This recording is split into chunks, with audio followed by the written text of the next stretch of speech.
Kenaikan Pangkat Personel Satuan Brimob Polda Aceh, Kamis 2 Januari 2025. Siap, dimulai. Rekan-rekan tidak melakukan pelanggaran. Nah, jadi kalau kita ada catatan kita melakukan pelanggaran, tentunya akan ada halangan untuk kita bisa naik pangkat.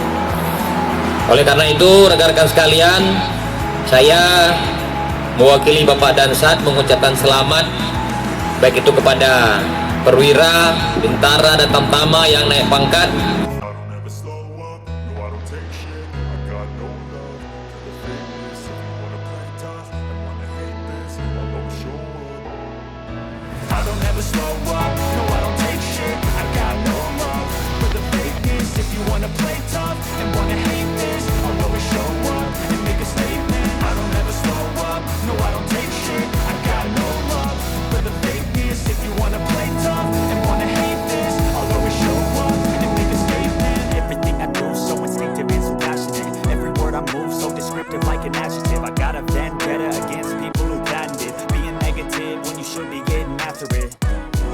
Got facts over facts over tracks.